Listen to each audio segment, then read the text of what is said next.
আসসালামু আলাইকুম। গাজরের সেমাই জর্দা কীভাবে করতে হয় সেটা আপনাদের সাথে শেয়ার করব। একটা পাতিল মাজনে দিয়ে পরিষ্কার করে নিচ্ছি।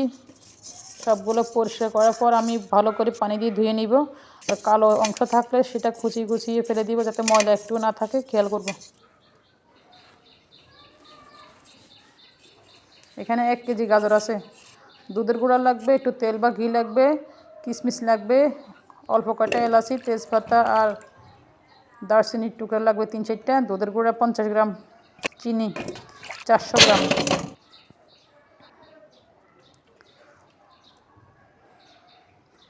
চিকেন অংশ দিয়ে করতে হবে এটার, মোটা অংশ দিয়ে করলে খেতে ভালো লাগবে না।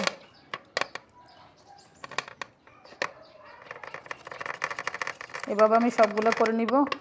একটু কষ্টসাধ্য ব্যাপার, যেহেতু গাজর শক্ত।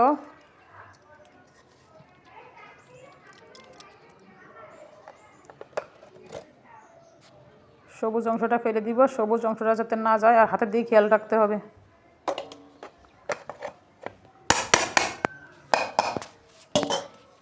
সবগুলো করা শেষ। এ কড়াইতেই আমি গাজরটা রান্না করব। এটা খালি করে নিচ্ছি, বলে ঢেলে ফেলবো। কি সুন্দর দেখাচ্ছে, একবার জর্দার মতো। তেল দিয়ে দিলাম, ঘি থাকলে ঘি ব্যবহার করবেন। কয়টা তেজপাতা, এলাচি আর দারচিনি দিলাম। এলাচির যাতে বীজ না বের হয় খেয়াল রাখবেন। কটা কিশমিশ ভেজে নিতে থাকে, এগুলো ভেজে উঠিয়ে ফেলবো, পরে দিব। বেশি ফ্লেভার যাতে না হয় মশলার, বেশি ফ্লেভার হলে আবার খেতে ভালো লাগবে না। সবগুলো হালকা করে ভেজে উঠিয়ে নিব তেল থেকে। এরপর সেই তেলের মধ্যে গাজরগুলো দিয়ে দিব। চুলার আঁচ খুব বাড়িয়ে দিতে হবে। সবগুলো গাজর কুচি দিয়ে দিচ্ছি। তারপর নাড়তে হবে যাতে পুড়ে না যায়। আবার চুলা কম থাকলে পানি বের হবে, পানি বের হওয়া চলবে না। একটু কষিয়ে তারপর চিনি দিয়ে দিব। দেখছেন একটু পানি নেই, চুলা কমাই দিলে কিন্তু পানি বের হবে। চুলা একবার হাই হিটে দিতে হবে। এটা রুটির সাথে খুবই মজা লাগে।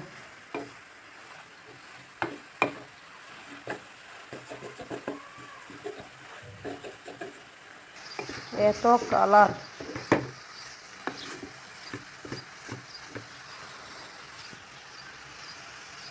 চিনি দিয়েছি 400 গ্রাম। আপনারা যদি কম বেশি করতে চান নিতে পারবেন, সমস্যা নেই।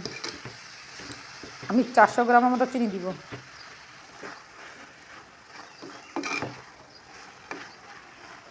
একটু কষিয়ে তারপর 50 গ্রাম দুধ দিব। 50 গ্রাম গুঁড়া দুধ দিয়ে দিব। কমই গেছে অনেকটাই।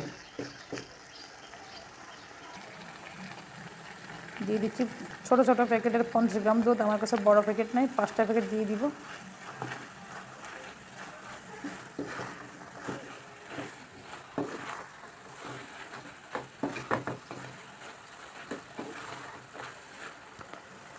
এত ভালো ফ্লেভার আসছে, করি না খাইলে বুঝবেন না।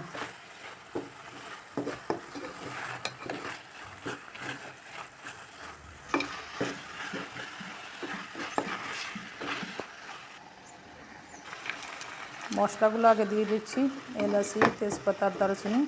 এলাচির বীজ যাতে না বের হয় খেয়াল রাখবেন, দাঁতের তলে পড়লে ভালো লাগবে না। এগুলো রান্নার পর উঠিয়ে ফেললেই ভালো হয়। আমি উঠিয়ে ফেলবো, বীজ কয়টা বেরিয়ে গেছে, এগুলো দিব না।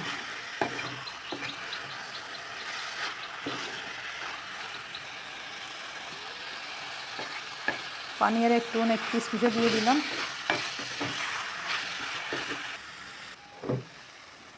রান্না হয়ে গেছে। পাতিলটা নামিয়ে ফেললাম। রুটি বানিয়ে রাখছি, রুটি দিয়ে বেড়ে সবাইকে খেতে দিব।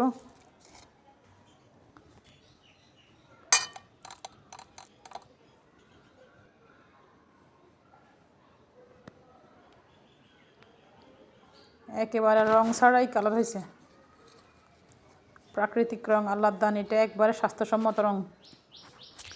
বিসমিল্লাহ।